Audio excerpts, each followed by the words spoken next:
তোমরা অনেকেই বলো যে তোমাদের দশম শ্রেণীর পাঠ্য অভিষেক কবিতাটি নাকি অনেকটাই কঠিন, কিন্তু আমি তোমাদের বলছি অভিষেক কবিতাটা মোটেও কঠিন নয়।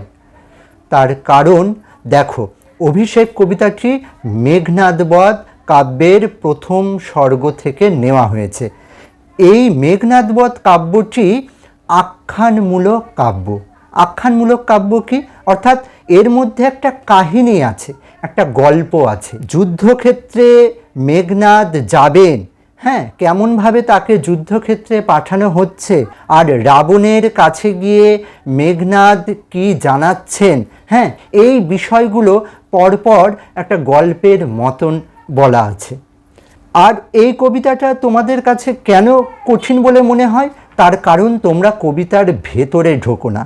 কবিতার শব্দগুলো দেখেই তোমরা প্রথমে ভয় পেয়ে যাও, কিন্তু কবিতার শব্দগুলোর অর্থ যদি তোমাদের ভালোভাবে জানা থাকে, দেখবে কবিতাটা তোমরা সহজেই বুঝতে পারছো। আজকের এই ভিডিওটা দেখার পরে তোমাদের কাছে এই কবিতাটা একদম ক্লিয়ার হয়ে যাবে, একদম পরিষ্কারভাবে তোমরা বুঝতে পারবে। অতি সহজভাবে এই ভিডিওতে কবিতাটা বোঝানো হয়েছে। এই ভিডিওটা মোটামুটি 50-55 মিনিটের মতন একটা ভিডিও। তোমরা যদি এই লম্বা ভিডিও দেখে প্রথমেই ভয় পেয়ে যাও, তাহলে কিন্তু তোমাদের কাছে কবিতাটা কঠিনই থেকে যাবে। সেই জন্যে বলছি, ভিডিওটা প্রথম থেকে শেষ পর্যন্ত তোমরা মনোযোগ সহকারে দেখতে থাকো। আর এই ভিডিওতে যে যে কথাগুলো বলা হয়েছে সেই কথাগুলো তোমরা নোট করে রাখো। তোমরা হাতে অবশ্যই একটা পেন্সিল বা পেন রাখবে, আর তার সঙ্গে তোমরা তোমাদের বইটা সামনে খুলে রাখবে। এই ভিডিওতে প্রত্যেকটা শব্দ এমনভাবে ব্যাখ্যা করা হয়েছে যাতে তুমি খুব সহজেই এই কবিতাটা বুঝতে পারো। আবারও বলছি, ভিডিওটা একটু বড় হয়েছে, সেটা দেখে ভয় পাওয়ার কিছু নেই। তার কারণ প্রত্যেকটা অংশ খুঁটিয়ে খুঁটিয়ে বোঝানোর জন্যই ভিডিওটা একটু লম্বা হয়েছে।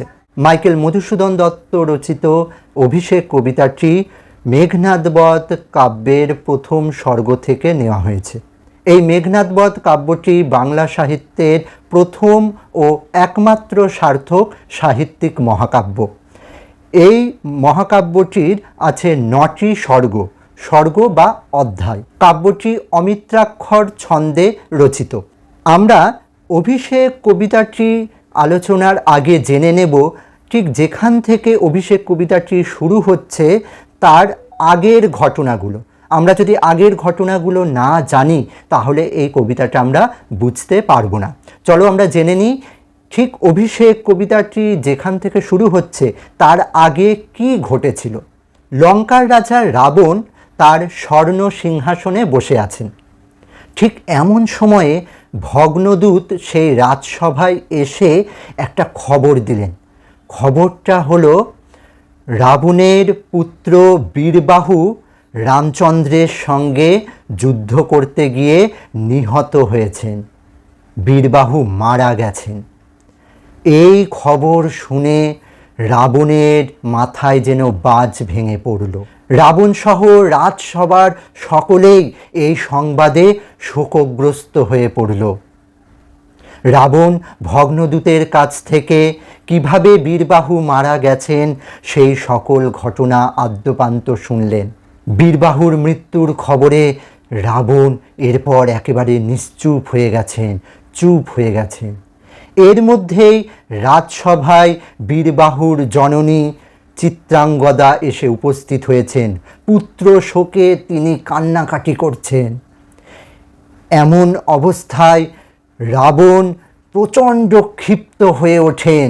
তিনি পুত্র শোকে জর্জরিত, আর তার সঙ্গে তিনি ক্ষোভে ফেটে পড়েন। তিনি সিদ্ধান্ত নেন তিনি রামচন্দ্রকে হত্যা করার জন্য তিনি নিজেই যুদ্ধক্ষেত্রে যাবেন। চারিদিকে যুদ্ধের রণবাদ্য বেজে ওঠে। লঙ্কা বীর রাবণের পায়ের ভারে যেন টলমল করতে থাকে। যুদ্ধের সেই কম্পন সমুদ্রের তলায় বরুণদেবের স্ত্রী বারুণীর কাছে পৌঁছায়। সেই কম্পন বারুণী বুঝতে পারেন, অনুভব করেন। তিনি খোঁজ নিয়ে জানতে পারেন যে রাবণ যুদ্ধের জন্য প্রস্তুত হচ্ছেন। রাবণের যুদ্ধ প্রস্তুতি আরও ভালোভাবে জানার জন্য তিনি তার সখীকে লক্ষ্মী দেবীর কাছে পাঠান। লক্ষ্মী দেবী যুদ্ধের সমস্ত দিক খতিয়ে দেখেন, দেখে তিনি বুঝতে পারেন যে লঙ্কা বীর শূন্য। দেবী লক্ষ্মী রাবণের অপর পুত্র ইন্দ্রজিৎ বা মেঘনাদের কাছে যান। ইন্দ্রজিতের কাছে গিয়ে রামচন্দ্র যে বীরবাহুকে হত্যা করেছেন সেই সংবাদ বীরবাহুকে জানান। কিন্তু তিনি যখন বীরবাহুর কাছে গিয়েছিলেন তখন দেবী লক্ষ্মী নিজের আসল রূপ ধরে যাননি। তিনি ইন্দ্রজিতের ধাত্রীমা প্রভাসার ছদ্মবেশ নিয়ে তিনি ইন্দ্রজিতের কাছে গিয়ে বীরবাহুর মৃত্যুর খবর জানান। আর তিনি বলেন যে রামচন্দ্র বীরবাহুকে হত্যা করেছেন। এ কথা শুনেই ইন্দ্রজিৎ আশ্চর্য হয়ে যান। তার কারণ তিনি জানান যে তিনি রামচন্দ্রকে যুদ্ধে খণ্ড খণ্ড করে কেটেছেন, তীর বিদ্ধ করে তাকে মেরে ফেলেছেন। রামচন্দ্রকে যুদ্ধে কে মেরেছেন? ইন্দ্রজিৎ। তারপরেও কি করে রামচন্দ্র বেঁচে গেলেন?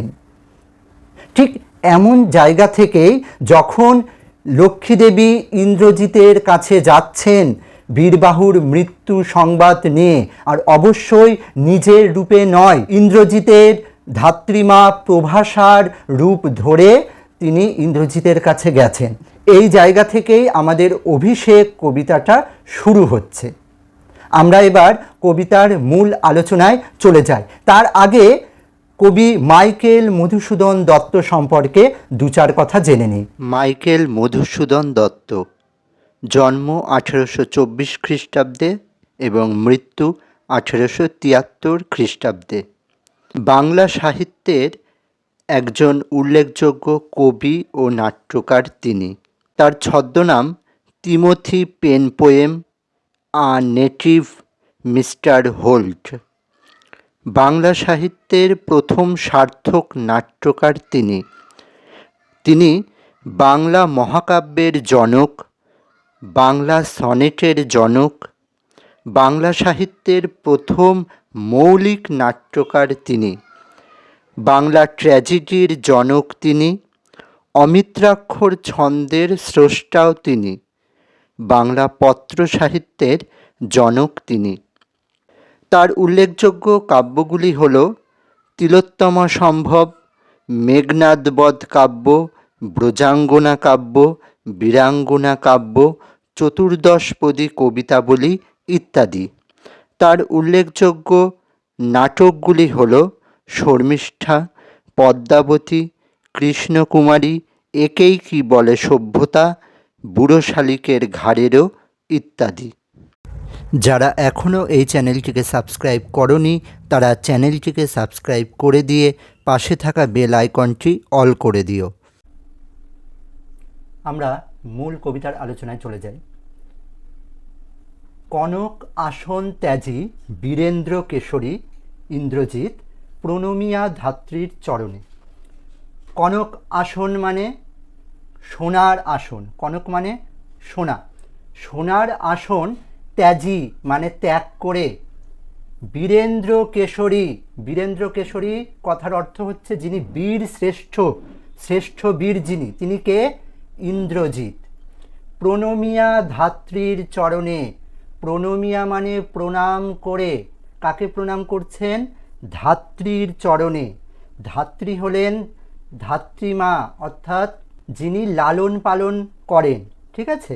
সেই ধাত্রীর চরণে প্রণাম করলেন, ধাত্রী মায়ের চরণে প্রণাম করে বললেন, কি হেতু মাতো গতিতব আজি এ ভবনে। হ্যাঁ, কি কারণ? হেতু মানে কারণ, কি কারণ মা? গতিতব আজি এ ভবনে, এই ভবনে তুমি আজ এলে। কহ দাসে লঙ্কার কুশল, এই দাসকে তুমি লঙ্কার কুশল জানাও, লঙ্কার শুভ সংবাদ জানাও। হ্যাঁ, কুশল মানে ভালো কিছু, মঙ্গলজনক খবর। আর দাস কেন বলছেন? অর্থাৎ ধাত্রী মাকে সম্মান দেওয়ার জন্য এখানে নিজেকে তিনি ইন্দ্রজিৎ দাস বলছেন, ঠিক আছে। এখানে ধাত্রী হলেন প্রভাষা। কি বললাম? ধাত্রী হলেন প্রভাষা, তার নাম প্রভাষা। এখানে ছদ্মবেশে এসেছেন যিনি প্রভাষা, ইন্দ্রজিতের ধাত্রীমা, তিনি আসেননি। এখানে দেবী লক্ষ্মী ধাত্রী প্রভাষার ছদ্মবেশে ইন্দ্রজিতের কাছে তার ভাই বীরবাহুর মৃত্যুর খবর দিতে এসেছেন। তিনি ছদ্মবেশ ধারণ করেছেন দেবী লক্ষ্মী। কার ছদ্মবেশ? এই প্রভাষা, ইন্দ্রজিতের ধাত্রীমা প্রভাষার ছদ্মবেশ নিয়ে দেবী লক্ষ্মী ইন্দ্রজিতের কাছে এসেছেন। কেন এসেছেন? তার কারণ ইন্দ্রজিৎকে যুদ্ধে ঠেলে দেওয়ার জন্য। শিরচুম্বী ছদ্মবেশী অম্বুরাশি সুতা উত্তরিলা। শির মানে মাথা, চুম্বী মানে চুম্বন করে, চুমু খেয়ে, মাথায় চুমু খেলেন তার ধাত্রীমা। কার মাথায়? ইন্দ্রজিতের মাথায়। আসলে ধাত্রীমা তো মায়ের মতন, তাই তো? সেই জন্যে সন্তান সম ইন্দ্রজিতের মাথায় চুমু খেলেন। ছদ্মবেশী অম্বুরাশি সুতা, এই দেখো এখানে বলা আছে। অম্বুরাশি সুতা হলেন দেবী লক্ষ্মী। আর অম্বুরাশি সুতা কেন বলা হয়েছে? তার কারণ তিনি সমুদ্রকন্যা। ঠিক আছে, তিনি সমুদ্রকন্যা, তাই বলা হচ্ছে অম্বুরাশি সুতা। সুতা মানে কন্যা, আর অম্বুরাশি মানে সমুদ্র। সমুদ্রকন্যা লক্ষ্মী দেবী ছদ্মবেশ ধারণ করে এসেছেন। তার ছদ্মবেশ? ইন্দ্রজিতের ধাত্রীমা প্রভাষার ছদ্মবেশ নিয়ে এসেছেন। ইন্দ্রজিৎ যখন প্রশ্ন করছেন যে লঙ্কার খবর বলো, লঙ্কার কুশল জানাও, ঠিক আছে, সেই সময় এবার উত্তর দিচ্ছেন উত্তরিলা, সেই অম্বুরাশি সুতা উত্তর দিচ্ছেন। হাই পুত্র, কি আর কহিব কনক লঙ্কার দশা। বলছে হাই পুত্র, কি বলবো সোনার লঙ্কার দশার কথা, আর কি বলবো। ঘোরতর রণে অর্থাৎ প্রচণ্ড যুদ্ধে, রণ মানে যুদ্ধ, ঘোরতর রণে অর্থাৎ প্রচণ্ড যুদ্ধে, হত প্রিয় ভাই তব বীরবাহু বলি। এই প্রচণ্ড যুদ্ধে কার সঙ্গে যুদ্ধ? রামচন্দ্রের সঙ্গে যুদ্ধ। সেই যুদ্ধে তোমার প্রিয় ভাই বীরবাহু বলি হয়েছে, বীরবাহু হত হয়েছে, বীরবাহু মারা গেছে। তার শোকে মহাশোকী রাক্ষসাধিপতি সসৈন্যে সাজেন আজি যুঝিতে আপনি। রাক্ষসাধিপতি মানে কে? লঙ্কার রাজা রাবণ। রাবণকে বলা হচ্ছে রাক্ষসাধিপতি, রাক্ষসদের অধিপতি, রাক্ষসদের প্রধান, রাক্ষসদের সম্রাট। তিনি আজ মহাশোকী অর্থাৎ পুত্র বীরবাহুকে শ্রীরামচন্দ্র হত্যা করেছেন। তার শোকে রাক্ষসাধিপতি রাবণ শোকগ্রস্ত। তিনি সসৈন্যে সাজেন, তিনি সৈন্য সামন্ত নিয়ে আজ যুঝিতে আপনি, নিজেই যুদ্ধ করতে বের হচ্ছেন। রাবণ সৈন্য সামন্ত নিয়ে নিজেই যুদ্ধ করতে বের হচ্ছেন। তার কারণ কি? তার কারণ তার পুত্র, রাবণের পুত্র বীরবাহুকে শ্রীরামচন্দ্র হত্যা করেছেন। অর্থাৎ প্রথম দুটো স্তবকে আমরা কি দেখলাম? যে প্রথম স্তবকে আমরা দেখলাম যে লক্ষ্মীদেবী প্রভাষার ছদ্মবেশে ইন্দ্রজিতের কাছে এসে তার ভাইয়ের মৃত্যুর খবর দিয়েছেন। আর লঙ্কার রাজা রাবণ নিজে পুত্র শোকে ব্যথিত হয়ে নিজেই যুদ্ধক্ষেত্রে অবতীর্ণ হবেন, যুদ্ধের সাজছেন সৈন্য সামন্ত নিয়ে। সেই খবরও ইন্দ্রজিতের ধাত্রীমায়ের ছদ্মবেশে দেবী লক্ষ্মী ইন্দ্রজিৎকে জানালেন। পরের স্তবকে চলে যায়। জিজ্ঞাসিলা মহাবাহু বিস্ময় মানিয়া। মহাবাহু মানে ইন্দ্রজিৎ বা মেঘনাদ। ইন্দ্রজিতের অপর নাম মেঘনাদ। ইন্দ্রজিৎ তখন জিজ্ঞাসা করছেন বিস্ময় মানিয়া, বিস্ময়ের সঙ্গে তিনি একটু বিস্মিত হয়ে গেছেন, একটু আশ্চর্য হয়ে গেছেন। কি কহিলা ভগবতী? কি বললেন মা? কে বধিল কবে প্রিয়ানুজে? কে আমার প্রিয় ভাইকে বধ করল? নিসারণে সংহারিনু আমি রঘুবরে। নিসারণে মানে রাত্রিকালীন যুদ্ধ, রাতের বেলার যুদ্ধে আমি রঘুবর, রঘুবর মানে কে? শ্রীরামচন্দ্র, তাই তো? শ্রীরামচন্দ্রকে রঘুপতি বা রঘুবর বলা হয়। শ্রীরামচন্দ্রকে সংহারিনু মানে হত্যা করেছি। ইন্দ্রজিৎ বিস্মিত হয়ে জিজ্ঞাসা করছেন যে কি বললে?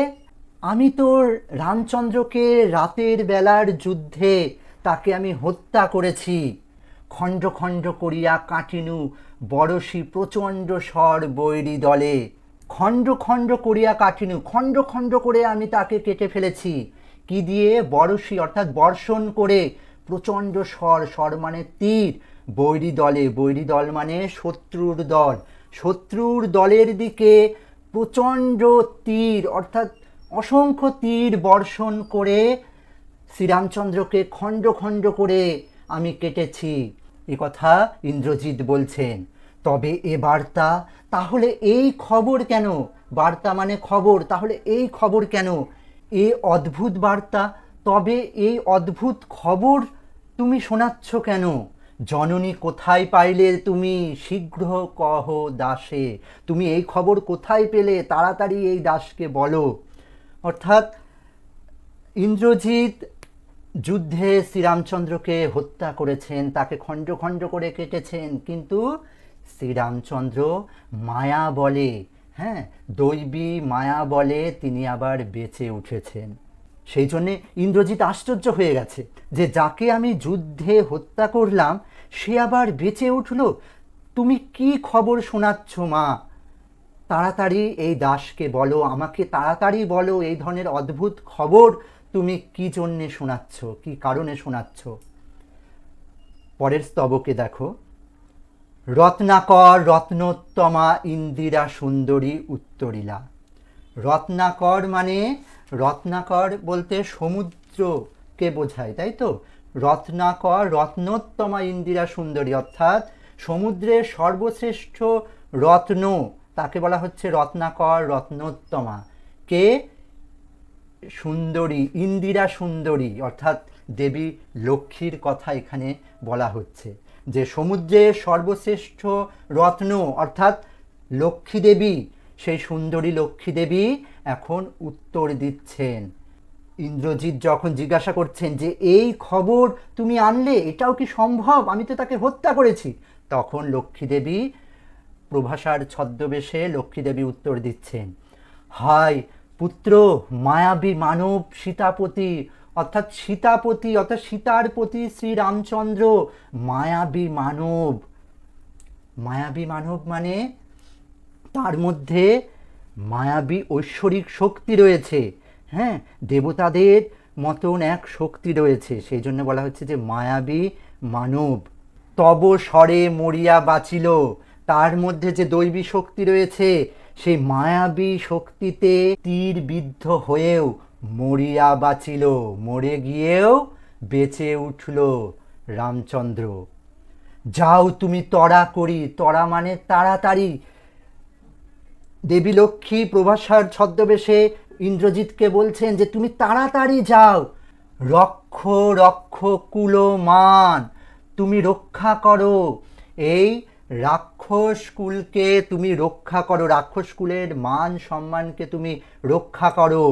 এ কাল সমরে রক্ষ চূড়ামণি, চূড়ামণি বলতে ইন্দ্রজিৎকে বলছেন যে এই কাল সমরে, এই মৃত্যুর মতো যুদ্ধে, এই মৃত্যুর যুদ্ধে তুমি এই রাক্ষস কুলের মান সম্মান, রাক্ষস কুলকে তুমি রক্ষা করো। কে বলছেন? লক্ষ্মী দেবী ইন্দ্রজিতের ধাত্রীমা প্রভাষার ছদ্মবেশে এসে ইন্দ্রজিৎকে বলছেন এ কথা, অর্থাৎ তিনি চাইছেন ইন্দ্রজিৎকে যুদ্ধের দিকে ঠেলে দিতে। ছিরিলা কুসুম দাম রোষে মহাবলী, কুসুম দাম মানে এখানে ফুলের গুচ্ছ, হ্যাঁ, যেগুলো তিনি পড়েছিলেন যে ফুল, সেই ফুল তিনি ছিঁড়ে ফেললেন রোষে অর্থাৎ রাগে ক্রোধে। মহাবলী, মহাবলী বলতে এখানে ইন্দ্রজিৎকে বলা হচ্ছে, তিনি শ্রেষ্ঠ বীর মহাবলী, হ্যাঁ, সেই জন্যে এই উপমা দেয়া হচ্ছে, এই বিশেষণ যোগ করা হয়েছে মহাবলী। মেঘনাদ, মেঘনাদ বা ইন্দ্রজিৎ, হ্যাঁ, দুজন কিন্তু একই ব্যক্তি, ঠিক আছে? সেই মহাবলী মেঘনাদ তখন ফুলের গুচ্ছ ছিঁড়ে ফেললেন।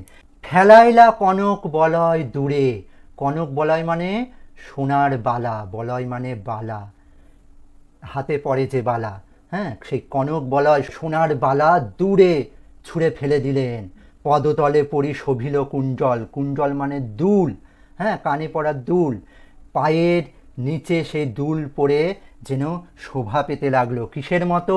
যথা অশোকের ফুল অশোকের তলে আভাময়। অশোক ফুল যেমন অশোক গাছের নিচে পড়ে যেমন আভাময় হয়ে ওঠে, যেমন সৌন্দর্য প্রকাশ পায়, তেমনি তার পায়ের কাছে কানের দুল পরেও শোভা পেতে লাগলো, সেই দুলের শোভা পেতে লাগলো। ধিক মোড়ে, তিনি তো রেগে গেছেন, একেতেই তার ভাইকে রামচন্দ্র হত্যা করেছেন, যে রামচন্দ্রকে তিনি যুদ্ধে হারিয়ে তাকে খণ্ড খণ্ড করে কেটেছেন, তীরবিদ্ধ করেছেন, কিন্তু তারপরেও সে বেঁচে গেছে। তার ভাই বীরবাহুকে হত্যা করেছেন। আর এই সংবাদ শুনে প্রচণ্ড ক্ষিপ্ত হয়ে উঠেছেন ইন্দ্রজিৎ। ধিক মোড়ে, তিনি নিজেকেই ধিক জানাচ্ছেন, অর্থাৎ তিনি নিজেই নিজেকে তিরস্কার করছেন। ধিক মোড়ে কহিলা গম্ভীরে কুমার, হা ধিক মোড়ে বৈরী দল বেড়ে স্বর্ণলঙ্কা, হেথা আমি বামাদল মাঝে। বামাদল মানে মেয়েরা, হ্যাঁ, যে নারীর দল, যে লঙ্কার আজ এমন অবস্থা, লঙ্কায়, স্বর্ণলঙ্কায় শত্রু সংখ্যা বেড়েছে, আর আমি কিনা এই নারীদের মাঝখানে বসে আছি। আসলে ইন্দ্রজিৎ সেই সময় বিলাস ভূষণে ব্যস্ত, ইন্দ্রজিৎ সেই সময় বিলাস ব্যসনে ব্যস্ত। এই কি সাজে আমারে, আমাকে কি এটা সাজে? দশাননাত্মজ আমি ইন্দ্রজিৎ, আমি হলাম রাবণ পুত্র ইন্দ্রজিৎ, আমাকে এই রকম সাজে না।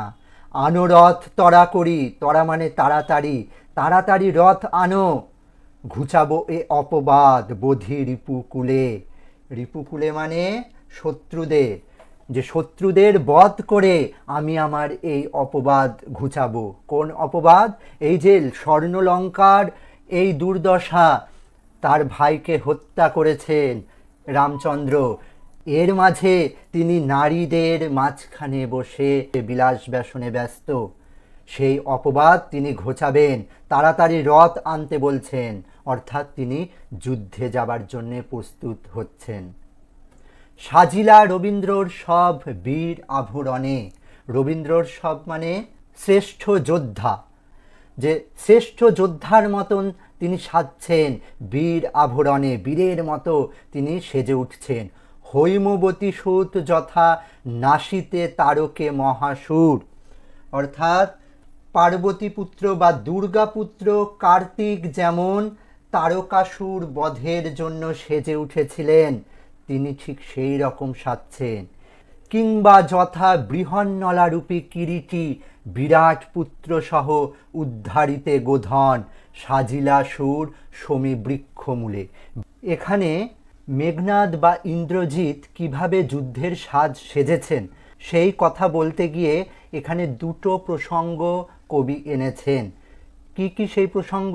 হৈমবতী সুত যথা নাসিতে তারকে মহাসুর, হৈমবতী সুত অর্থাৎ দুর্গার পুত্র, এখানে কার্তিকের কথা বলা হচ্ছে। কার্তিক যেমন তারকাসুরকে বধ করেছিলেন, সেই সময় তিনি যেমন সেজে উঠেছিলেন, সেই সাজের সঙ্গে মেঘনাদের যুদ্ধের সাজের কথা তুলনা করা হয়েছে। আবার কিংবা যথা বৃহন্নলারূপ কিরীটি বিরাট পুত্র সহ উদ্ধারিতে গোধন, সাজিলা সুর সমী বৃক্ষমূলে। এখানে একটা ঘটনা তোমাদের জানতে হবে।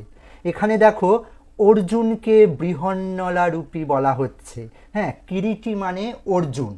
নিবাত কবচ নামক দৈত্যগণকে বধ করায় অর্জুন ভগবান ইন্দ্রের কাছে কিরীট বা মুকুট লাভ করে কিরীটি আখ্যা পেয়েছিলেন, তাই অর্জুনকে বলা হচ্ছে কিরীটি। তাহলে এখানে বৃহন্নলারূপী কিরীটি কেন বলা হচ্ছে? বৃহন্নলা মানে যিনি নপুংসক বা নারী সুলভ আচরণ, যার নারী সুলভ স্বভাব, হ্যাঁ, তাকে বলা হয় বৃহন্নলা। তাহলে অর্জুন কখন বৃহন্নলা সেজেছিলেন এই বিষয়টা আমাদের একটু জানতে হবে। সেই জন্যে আমাদের মহাভারতের একটি ঘটনা আমাদের জেনে রাখতে হবে। ঘটনাটি হলো এমন যে পাণ্ডবদের অনেক ধনসম্পদ দেখে তাদের ভাই দুর্যোধনের খুব হিংসে হতো। তাই দুর্যোধন আর তার চতুর মামা শকুনি মিলে পাণ্ডবদের সঙ্গে একটি পাশা খেলার কথা বলেন। ঠিক আছে, পাশা খেলা মানে অনেকটা লুডোর মতো। পাণ্ডবদের সঙ্গে খেলা হয়েছিল তাদের ভাই কৌরবদের, অর্থাৎ দুর্যোধন ও তার ভাইদের। হ্যাঁ, কাদের সঙ্গে খেলা হয়েছিল? পাণ্ডবদের সঙ্গে। এই খেলায় আসল খেলাটি খেলেছিলেন কৌরবদের চতুর মামা অর্থাৎ চালাক মামা শকুনি। তিনি নিজের জাদুকরি পাশা ব্যবহার করে ছলনার আশ্রয় নিয়ে পাণ্ডবদের হারিয়ে দিয়েছিলেন। ঠিক আছে, এবার সেখানে শর্ত ছিল, যারা হারবে তারা 12 বছর বনবাসে থাকবে আর 1 বছর অজ্ঞাতবাসে থাকবে। ঠিক আছে, অজ্ঞাতবাস মানে তারা লুকিয়ে থাকবে, কারোর সামনে আসবে না, কেউ যেন তাদের চিনতে না পারে। ঠিক আছে, এমনভাবে 1 বছর অজ্ঞাতবাস আর তার সঙ্গে 12 বছর বনবাস থাকবে। শর্ত অনুযায়ী 12 বছর বনবাস আর 1 বছর অজ্ঞাতবাস করতে হয়েছিল পাণ্ডবদের। তার কারণ কি? শকুনি পাণ্ডবদের কৌশলে হারিয়েছিলেন। ঠিক আছে, কৌশল বলতে এখানে নিজের জাদুকরি পাশা ব্যবহার করে, হ্যাঁ, জাদুর ছলে তিনি হারিয়েছিলেন। নিয়ম ছিল অজ্ঞাতবাসের সময় কেউ চিনে ফেললে আবারও 12 বছরের বনবাস হবে। তাই ছদ্মবেশ নেওয়া ছিল জীবন মরণের প্রশ্ন। যদি সেই অজ্ঞাতবাসের সময় 1 বছরের অজ্ঞাতবাসের সময় কেউ যদি চিনে ফেলে তাহলে আবার 12 বছর বনবাসে থাকতে হবে। এই কঠিন সময়ে অর্জুনের কাজে এলো উর্বশীর দেওয়া একটি পুরনো অভিশাপ। স্বর্গের নর্তকী উর্বশী অর্জুনকে নপুংসক হওয়ার অভিশাপ দিয়েছিলেন। কিন্তু অর্জুন সেই 1 বছর যখন অজ্ঞাতবাসে ছিলেন সেই সময় উর্বশীর দেওয়া সেই অভিশাপকে তিনি কাজে লাগান। সেই অজ্ঞাতবাসে থাকার সময় তিনি সেই অভিশাপকে কাজে লাগিয়ে তিনি নপুংসক বা বৃহন্নলা নাম নিলেন, বৃহন্নলা রূপ ধারণ করলেন এবং বিরাট রাজার প্রাসাদে রাজকুমারী উত্তরার নাচ গানের শিক্ষক হিসেবে অর্জুন সেই বিরাট রাজার প্রাসাদে আশ্রয় নিলেন। এই জন্যেই কাব্যে তাকে বলা হয়েছে বৃহন্নলারূপী কিরীটী, তাকে অর্জুনকে। এবার দেখো এখানে আছে যে বিরাট পুত্র সহ উদ্ধারিতে গোধন, গোধন মানে গরু, সাজিলা সুর সমীবৃক্ষ মূলে।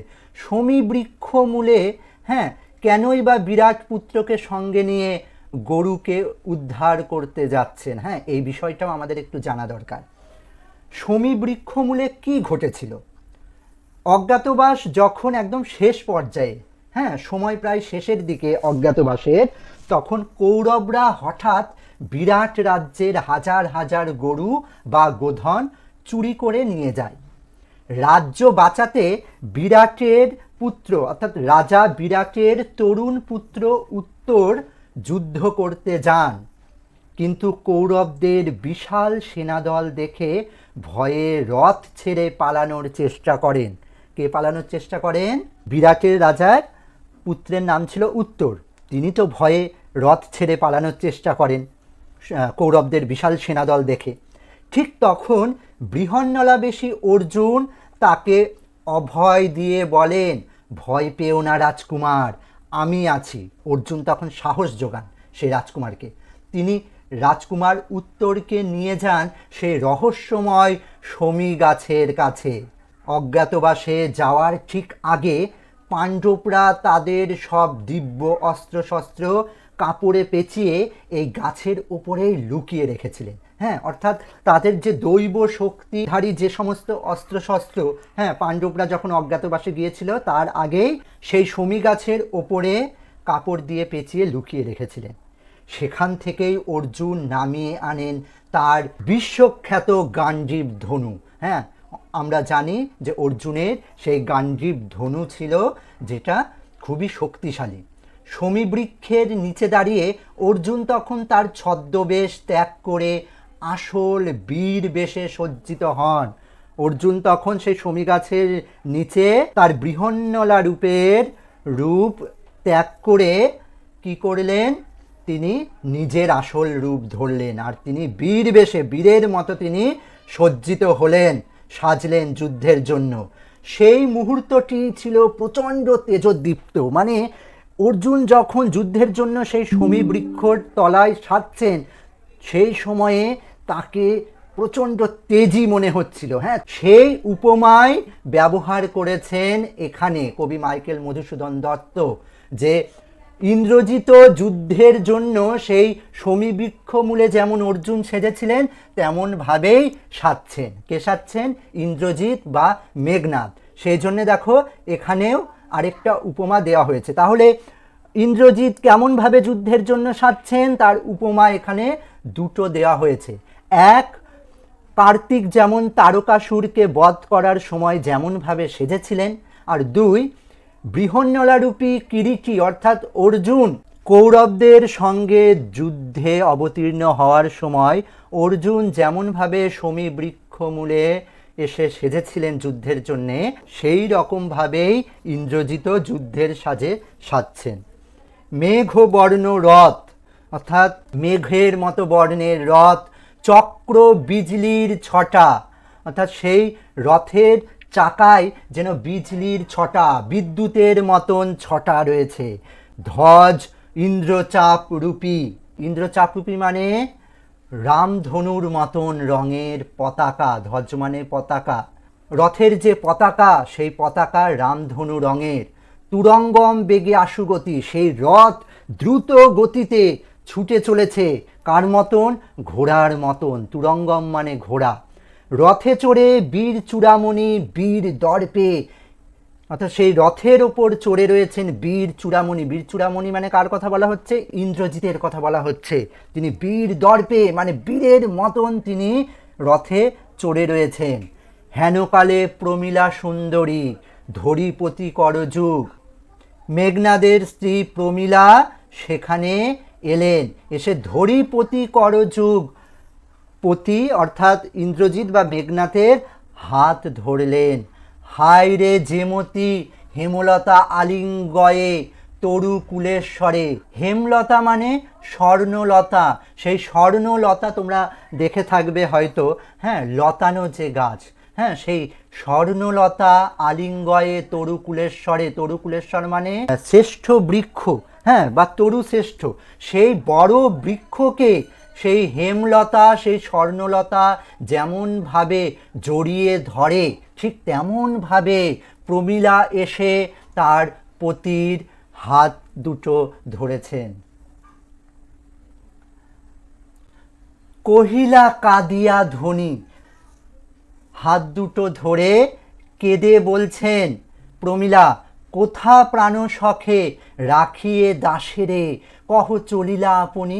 দাসীরে মানে নিজের কথা বলছেন, হ্যাঁ, নিজেকে দাসী বলছেন। কার দাসী? নিজেকে স্বামীর দাসী বলছেন, যে কোথা প্রাণ সখে, প্রাণ সখা তুমি কোথায় যাচ্ছ?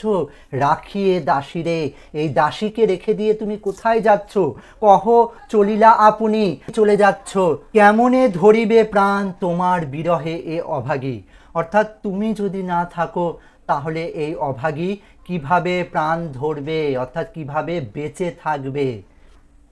হায় নাথ গহন কাননে ব্রততি বাঁধিলে সাধে করি পদ, যদি তার রঙ্গরসে মনো না দিয়া মাতঙ্গ যায় চলি, তবু তারে রাখে পদাশ্রয়ে যূথনাথ।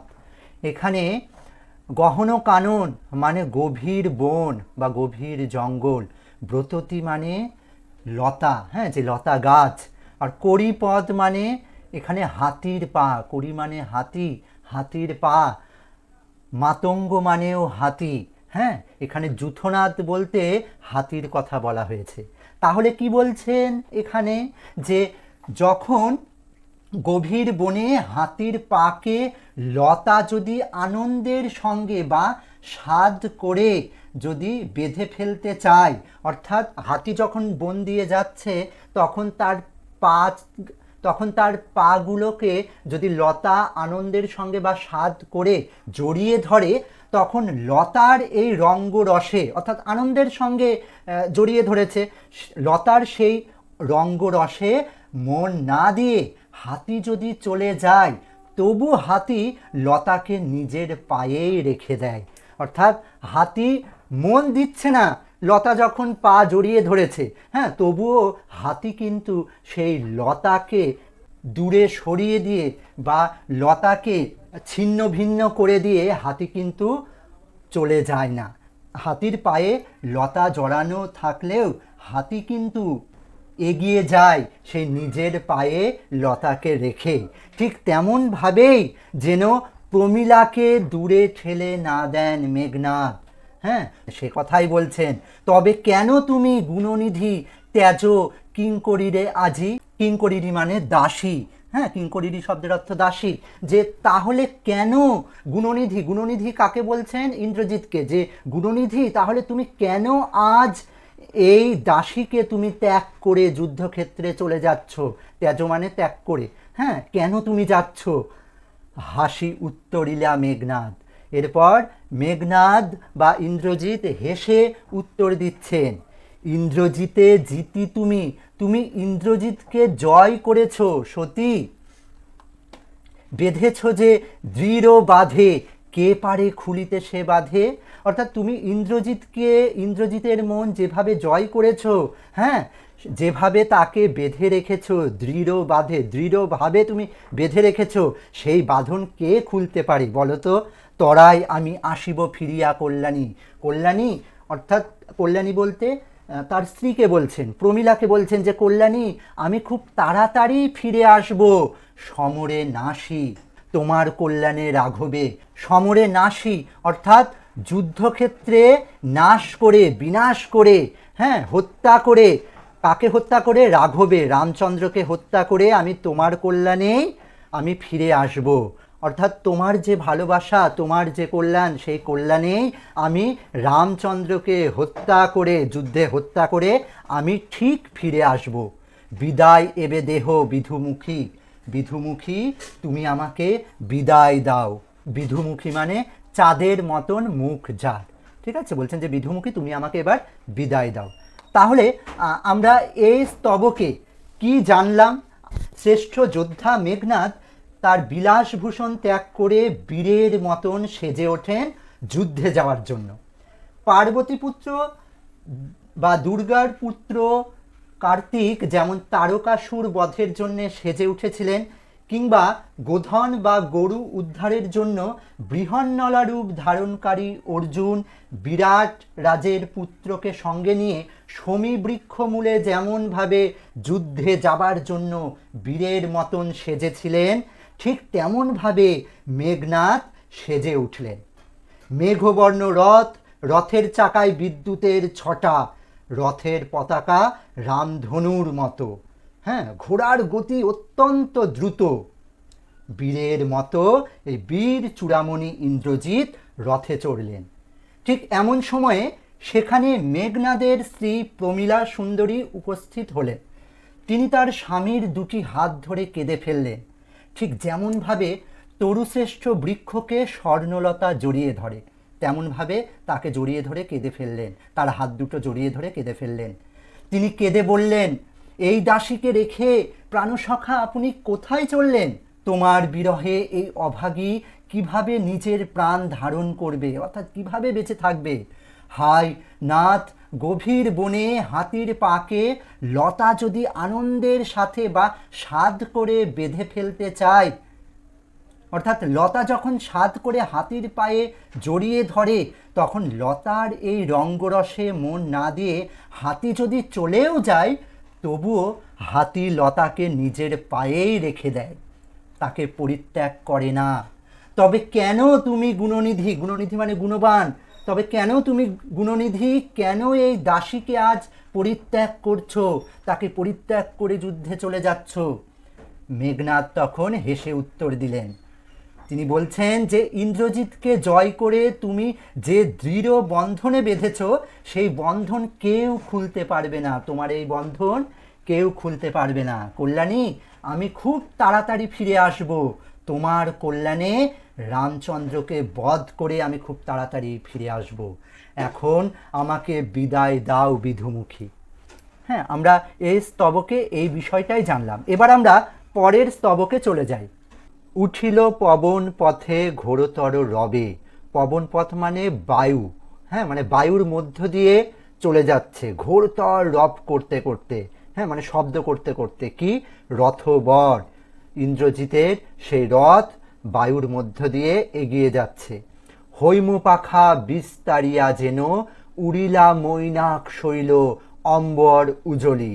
হৈম পাখা মানে স্বর্ণ পাখা, রথের সোনার পাখা ছড়িয়ে দিয়ে উড়ে যাচ্ছে। মৈনাক শৈল অম্বর উজলি। মৈনাক শৈল মানে মৈনাক পাহাড়, আর অম্বর মানে আকাশ, উজলি মানে উজ্জ্বল করে। আকাশ উজ্জ্বল করে মৈনাক পাহাড়ের মতন রথ তার সোনার পাখা ছড়িয়ে দিয়ে এগিয়ে চলেছে।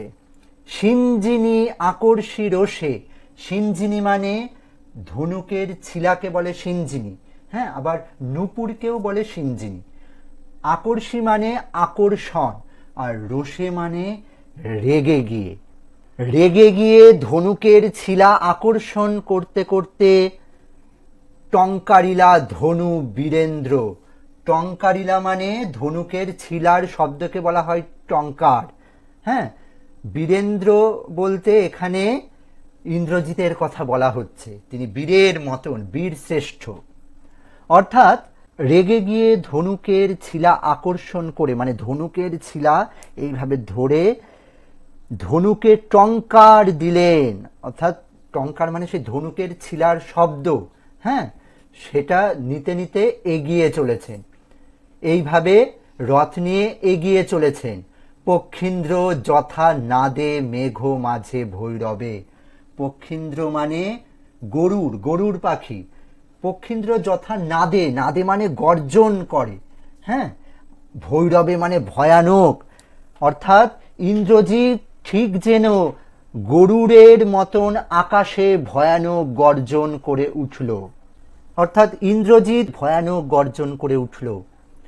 লঙ্কা কেঁপে উঠল, কাঁপিল লঙ্কা। লঙ্কা কেঁপে উঠল, কাঁপিল জলধি। সমুদ্রও কেঁপে উঠল।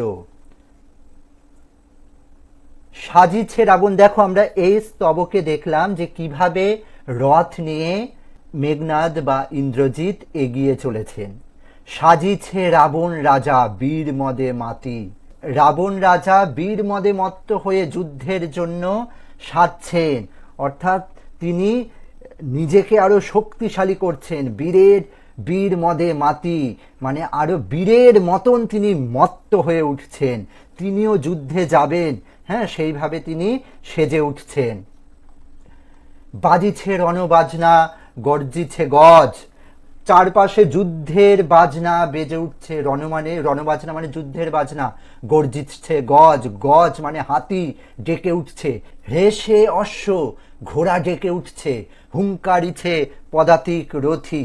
পদাতিক ও রথীরা যারা যুদ্ধে এগিয়ে আসছে, যুদ্ধের যারা সৈন্য সামন্ত, তারা হুঙ্কার দিচ্ছে। উড়িছে কৌশিক ধ্বজ। কৌশিক ধ্বজ মানে রেশমের পতাকা, হ্যাঁ, রেশমের পতাকাকে বলা হয় কৌশিক ধ্বজ। ধ্বজ মানে পতাকা, তাই তো? কৌশিক ধ্বজ মানে রেশমের পতাকা। রেশমের পতাকা উড়ছে। উঠিছে আকাশে কাঞ্চন কঞ্চুক বিভা। কাঞ্চন কঞ্চুক বিভা মানে সোনার আবরণের যে আলো, হ্যাঁ, যে সোনালি আলো, আকাশে সোনার আবরণের আলো উঠছে। হেনকালে তথা দ্রুতগতি উতরিলা মেঘনাদ রথী। এই সময়ে, এমন সময়ে দ্রুত গতিতে বীর মেঘনাদ নেমে এলেন। উতরিলা মানে নেমে এলেন। দেখো, এই স্তবকে আমরা দেখলাম যে কিভাবে ঘোড়া, হাতি এরা হুঙ্কার দিচ্ছে, আর পদাতিক যে সৈন্য আছে, হ্যাঁ, তারাও কিভাবে এগিয়ে চলেছে যুদ্ধক্ষেত্রে। হ্যাঁ, এখানে আমরা দেখলাম যে রাজা রাবণ, হ্যাঁ, তিনিও যুদ্ধের স্বাদ সাধছেন। রাবণ রাজা যুদ্ধের স্বাদ সাধছেন, আর তার সঙ্গে যারা সৈন্য সামন্ত হাতি ঘোড়া রয়েছে তারাও কিভাবে এগিয়ে যাচ্ছে। ঠিক এমন সময়ে দ্রুত গতিতে মেঘনাদ নেমে এলেন সেই রথ থেকে। নাদিলা, পরের স্তবক দেখো, নাদিলা করবুর দল হেরি বীর বরে মহাগর্বে। বীরকে দেখে করবুর দল মানে রাক্ষস দল মহাগর্বে গর্জন করে উঠল, মহাগর্বে গর্জন করে উঠল। সেই বীর ইন্দ্রজিৎকে দেখে রাক্ষস দল মহাগর্বে, গর্বের সঙ্গে তারা চিৎকার করে উঠল।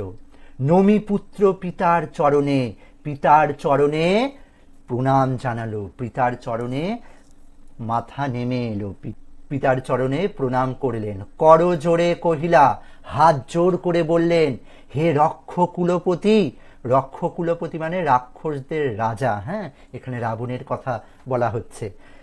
ইন্দ্রজিৎ হাত জোর করে তার বাবাকে বলছেন, হে রক্ষ কুলপতি, শুনেছি মরিয়া নাকি বাঁচিয়াছে পুনঃ রাঘব। রাঘব অর্থাৎ রামচন্দ্র মারা গিয়ে আবার পুনরায় বেঁচে উঠেছে, এটা শুনছি। আমরা জেনেছি যে ইন্দ্রজিৎ রামচন্দ্রকে হত্যা করেছিলেন, কিন্তু তারপরেও বেঁচে উঠেছেন রামচন্দ্র। এ মায়া পিত বুঝিতে না পারি, এ কোন মায়ার খেলা। হ্যাঁ, এই মায়া পিতা বুঝতে পারছি না, কিন্তু অনুমতি দেহ, কিন্তু অনুমতি দাও, সমূলে নির্মূল করিব পামরে আজি। পামর মানে অজ্ঞহীন, যে হ্যাঁ, যে হীন তুচ্ছ ওই ব্যক্তিকে আজই সমূলে নির্মূল করব, আজই ওকে ধ্বংস করব। ঘোর সরানলে করি ভস্য, অর্থাৎ স্বরের আগুনে, তীরের আগুনে ওকে ভস্য করব, অর্থাৎ প্রচণ্ড পরিমাণে তীর ছুঁড়ে তাকে আজ ভস্য করব। বায়ু অস্ত্রে উড়াইব তারে, বায়ুর অস্ত্রে তাকে উড়িয়ে দেব, নতুবা বাঁধিয়া আনি দিব রাজপদে, কিংবা তাকে বেঁধে আপনার পায়ের কাছে এনে ফেলব। হ্যাঁ, রাজপদে অর্থাৎ এখানে রাবণের পায়ের কাছে এনে ইন্দ্রজিৎ রামচন্দ্রকে ফেলবেন, সে কথা বলছেন। আমরা এই স্তবকে দেখলাম যে পিতার সঙ্গে দেখা করছেন ইন্দ্রজিৎ, তাকে কিভাবে আশ্বস্ত করছেন, কিভাবে রামচন্দ্রকে হত্যা করবে, সে কথা এখানে বলা হয়েছে। পরের স্তবকে আমরা চলে যাই। আলিঙ্গি কুমারে, কুমারকে আলিঙ্গন করে তাকে জড়িয়ে ধরে, কে কাকে জড়িয়ে ধরছেন? রাবণ ইন্দ্রজিৎকে জড়িয়ে ধরছেন। চুম্বি শিরো, শিরো মানে মাথা, মাথায় চুমু খাচ্ছেন। মৃদুস্বরে উত্তর করিলা তবে স্বর্ণ লঙ্কাপতি, সে সোনার লঙ্কার প্রতি অর্থাৎ রাবণ মৃদু স্বরে আস্তে আস্তে তখন উত্তর করছেন, অর্থাৎ ইন্দ্রজিৎকে বলছেন, রাক্ষস কুলশেখর তুমি, তুমি রাক্ষস কুলশেখর, অর্থাৎ তুমি রাক্ষসদের মধ্যে শ্রেষ্ঠ। বৎস, তুমি রাক্ষস কুল ভরসা, অর্থাৎ রাক্ষসদের তুমিই ভরসা। এ কাল সমরে নাহি চাহে প্রাণ মম পাঠাইতে তোমা। এ কাল সমরে অর্থাৎ এই মৃত্যু মতো যুদ্ধে, মৃত্যু যুদ্ধে তোমাকে পাঠাতে আমার প্রাণ চাচ্ছে না। অর্থাৎ রাবণ চাইছেন না যে তার পুত্র ইন্দ্রজিৎ এই মৃত্যুর মতো যুদ্ধে অংশ নিক। তিনি একেতেই বীরবাহুকে হারিয়েছেন, তার এক পুত্রকে তিনি হারিয়েছেন, তাই তো, এক পুত্রকে রামচন্দ্র হত্যা করেছেন। হ্যাঁ, তিনি আর চাইছেন না যে মেঘনাদও সেই যুদ্ধে যাক, মেঘনাদ যুদ্ধে গিয়ে মেঘনাদের যদি কোনো ক্ষতি হয় এটা তিনি চাইছেন না। তিনি বলছেন যে এই রাক্ষস কুলের ভরসা তুমিই মেঘনাদ, আমার মন চাচ্ছে না, প্রাণ চাচ্ছে না তোমাকে এই ভয়ঙ্কর যুদ্ধে, সমর মানে যুদ্ধ, এই কাল সমর অর্থাৎ যে মৃত্যুর মতো যে যুদ্ধ, যে যুদ্ধ মৃত্যু ডেকে আনে, সেই যুদ্ধে তোমাকে পাঠাতে আমার মন চাচ্ছে না। বারবার আমি পাঠাতে চাইছি না তোমাকে, অর্থাৎ এর আগেও তোমাকে পাঠিয়েছি, কিন্তু আর তোমাকে পাঠাতে আমি চাইছি না। হায় বিধি বাম মম প্রতি, বিধি বাম মম প্রতি মানে বিধি মানে ঈশ্বর, হ্যাঁ, ভাগ্য দেবতা, বাম মানে বিরূপ, হ্যাঁ, আর মম মানে আমার, আমার প্রতি যেন বিরূপ এই আমার ভাগ্য, এই ভাগ্য দেবতা, অর্থাৎ আমার দিকে যেন তার দৃষ্টি নেই। না হলে এইভাবে বীরবাহুকে রাম হত্যা করলো, যে রামকে ইন্দ্রজিৎ হত্যা করেছিল, কিন্তু তারপরেও সে বেঁচে উঠল, তারপরেও রাবণের পুত্র বীরবাহুকে হত্যা করলো। হ্যাঁ, রাবণ তখন বলছেন যে এই ভাগ্য দেবতা যেন আমার প্রতি বিরূপ, আমার দিকে যেন তিনি চাইছেন না। কে কবে শুনেছে পুত্র ভাসে শিলা জলে? হ্যাঁ, বলছেন যে কে কবে শুনেছে যে পাথর জলে ভাসে? আমরা জানি যে রামচন্দ্র লঙ্কায় যাওয়ার সময় পাথর ফেলে, সমুদ্রের ওপর পাথর ফেলে রাস্তা তৈরি করেছিলেন, তাই তো? সেই পাথর সমুদ্রের ওপর ফেলার সঙ্গে সঙ্গে সেই পাথর ভেসে উঠেছে, তাই তো? সেই পাথরের ওপর দিয়ে তারা হেঁটে চলে গেছেন। তাই বলছেন যে রাবণ বলছেন যে কবে শুনেছ যে সেই শিলা জলে ভাসে? কে কবে শুনেছে লোক মরি পুনঃ বাঁচে? কে কবে শুনেছে যে লোকে পুনরায় আবার বেঁচে ওঠে মারা যাওয়ার পরেও?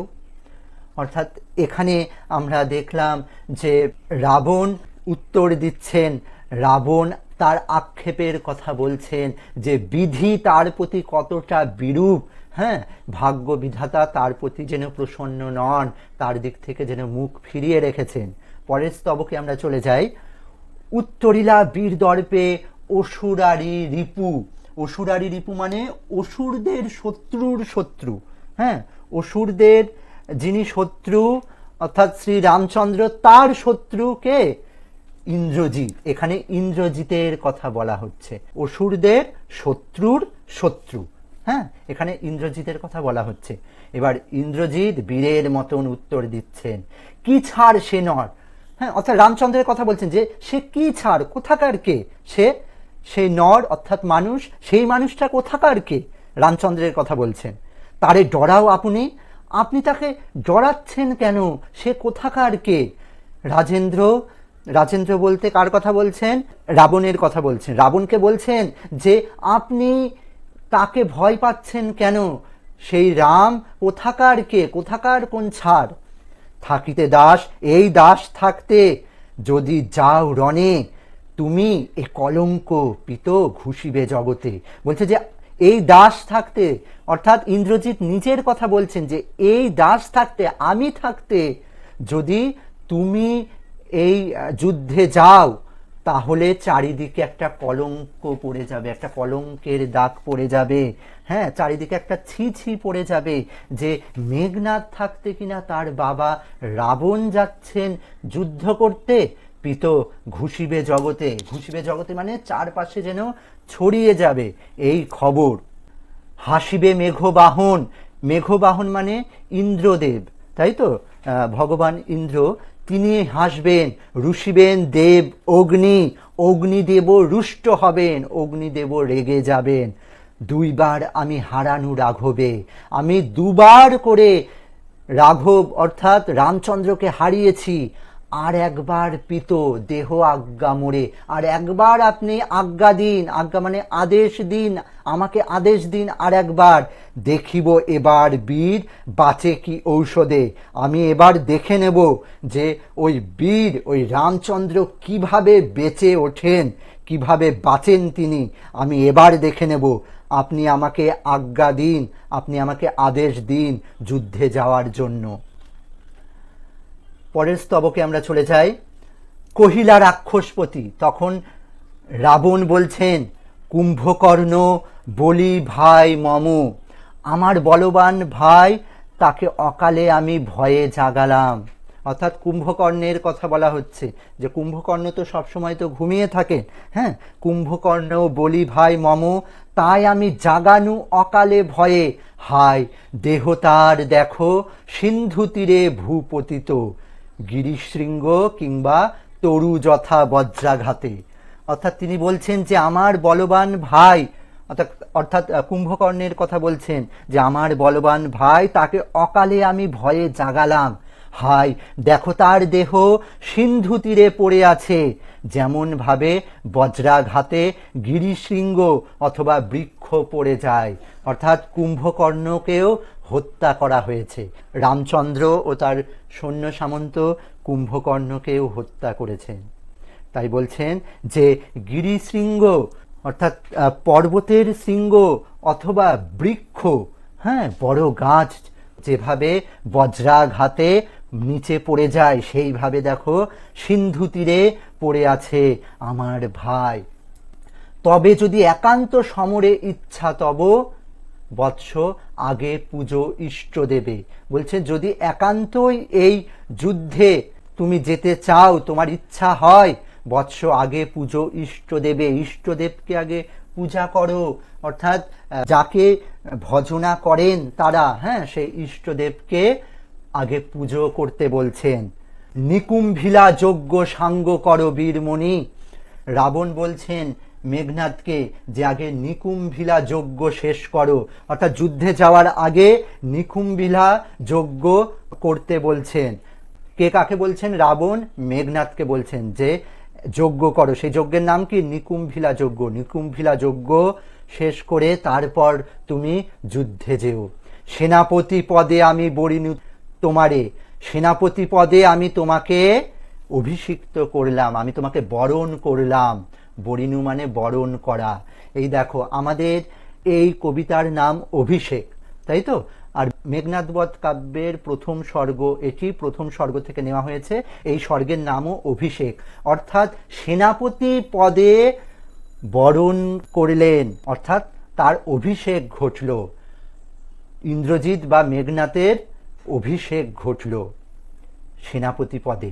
দেখো অস্তাচলগামী দীননাথ এবে, দীননাথ মানে সূর্য। বলছেন যে ওই দেখো সূর্য এখন অস্ত যাচ্ছে, প্রভাতে যুঝিও বৎস রাঘবের সাথে। বলছেন যে বৎস তুমি প্রভাতে রাঘবের সাথে যুদ্ধ করবে। যুঝিও মানে যুদ্ধ করা, হ্যাঁ, তুমি প্রভাতে যুদ্ধ করবে, সকালবেলায় যুদ্ধ করবে বৎস, তুমি রামচন্দ্রের সঙ্গে সকালে যুদ্ধ করবে। এখন ওই দেখো সূর্য অস্ত চলে যাচ্ছে। এতে কহিয়া রাজা যথাবিধি লয়ে গঙ্গোদক অভিষেক করিলা কুমারে। গঙ্গোদক মানে গঙ্গা জল নিয়ে, হ্যাঁ, গঙ্গা জল নিয়ে কুমার অর্থাৎ ইন্দ্রজিৎকে অভিষেক করলেন। এতে কহিয়া রাজা যথাবিধি লয়ে গঙ্গোদক অভিষেক করিলা কুমারে। কিসে অভিষিক্ত করলেন?